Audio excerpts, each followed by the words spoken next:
Պուտին մարդասպան, Լավրով մարդասպան։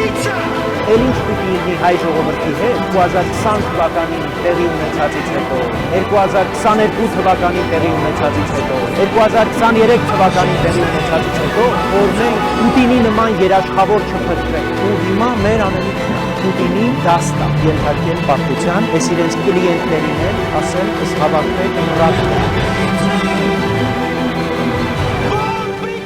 Հեռացեք դավաճաններ, վաշխառուներ։ Դուք խաղաղապաներ չեք, դուք վաճառականներ եք։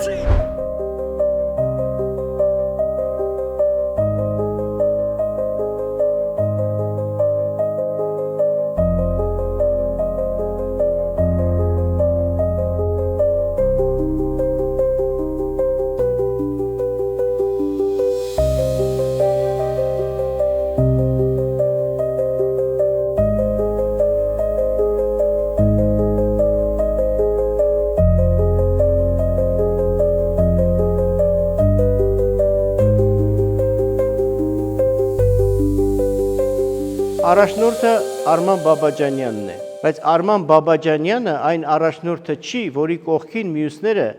պետք է կատարեն Արման Բաբաջանյանի հրահանգները։ Սա թիմ է, սա կոլեկտիվ է, որտեղ յուրաքանչյուրը կարող է իր մտքերը, իր գաղափարները շատ ազատ ներկայացնել։ Եվ այնպիսի սինխրոն մթնոլորտ է ստեղծում, որ մենք համապատրաստից նստում խոսում ենք եւ մտքեր ու գաղափարներ են առաջանում։ Ես այդպիսի որևէ այլ թիմ չեմ պատկերացնում։ Հիմա նայեք բոլոր կուսակցություններին, տեսեք,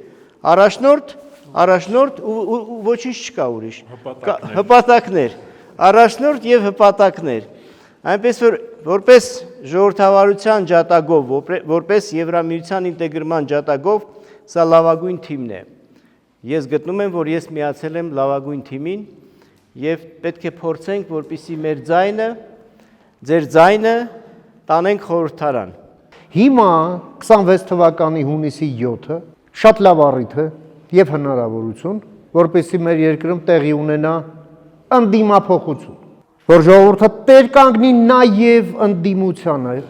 իշխանությանը եւ ընդդիմությանը, որպեսզի պետությունը կանգնի երկու ոտքի վրա։ Ինչ է լինում, եթե դա չի ստացվում։ Այս խորհրդարանական մղձավանջը, որ 5 տարի ուղեկցում էր մեզ, Եվս 5 տարով եւ ավելի ցածր մակարդակի ու ավելի անտանելի ձևերով շարունակվելու է,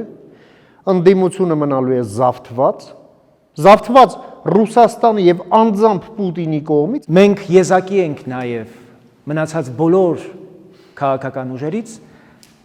որ ոչ թե իշխանափոխության հայտ ենք ներկայացնում, այլ ընդդիմափոխության, որովհետև կարծում ենք, որ ժողովուրդը տեր է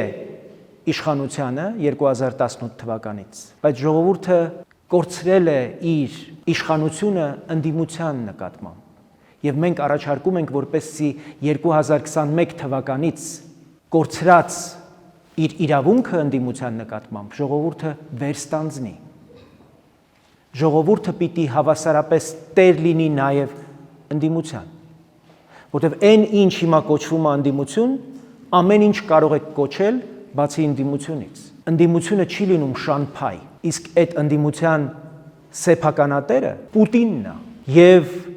դրանց այդ կամակատարները, դերակատարները, որոնք հիմա հանդես են գալիս որպես Պուտինի հանցակիցներ եւ գործակիցներ, դրանք շատ կոնկրետ երեկոյան ուղեցույցներ են ստանում, թե ինչ պիտի առավոտը անեն ու ասեն Մոսկվաներից եւ արդեն չեն էլ թաքցնում։ Մենք հիմա Պանթեոնից ենք գալիս։ Մեր եղբայրները առաջին պատերազմում, Քարորիայում, 20 թվականի պատերազմում իրենց կյանքն են նվիրաբերել, որպեսզի մենք այսօր այս հնարավորությունը ունենանք։ Մեզ այս հնարավորությունից են ուզում զրկել։ Մեզ ուզում են զրկել ժողովրդավարությունից, ազատությունից, անկախությունից եւ ինքնիշխանությունից։ Միած դրանց բերանի խոսքերը լսեք։ Երբեք չեք լսի անկախություն, ազատություն, ինքնիշխանություն բառերը։ Մենակ մի երաշխավոր բերենք, մենք էլ դառնանք վասալ, որպեսզի այդ մարդիկ կարողանան իրանց բիզնեսը պահեն, իրենց ունեցվածքը պահեն, շարունակեն մեզ կեղեքել, սպանել, գնդակահարել, հետապնդել, բանտարկել, էս է եղել մեր կյանքը։ Եվ մենք հանուն այս տղերքի, այս իրապես շատ տպավորիչ էր Պանթեոնը, իրենց հիշատակի, մենք եկել ենք ասելու, որ մեզ հայտարարված պատերազմը, այս մարտահրավերը, մեզ նետված ձեռնոցը ընդունում ենք եւ խրամատներում դիրքավորված պատրաստվում ենք պաշտպանել մեր պետությունը, մեր պետության ինքնիշխանությունը, անկախությունը, որովհետեւ համարում ենք, որ պետությունն է մեր ժողովրդի ինքնության պաշտպանը։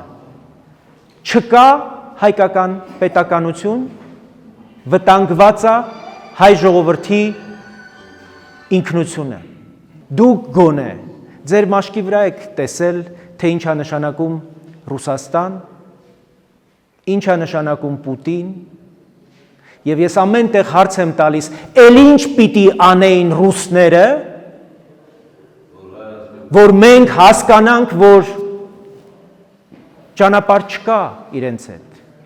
Էլ ինչ պիտի անի Պուտինը, որ հունիսի 7-ին մեր ժողովրդից մի հատ ծեծ ուտի եւ հասկանա, որ մենք մեր պահանջածը ընդամենը հարգանք է։ Հայաստանը այս ընտրություններով պիտի ցույց տա, որ ինքը պայմանագրունակ պետություն է։ Քվեարկիր համար 18-ին։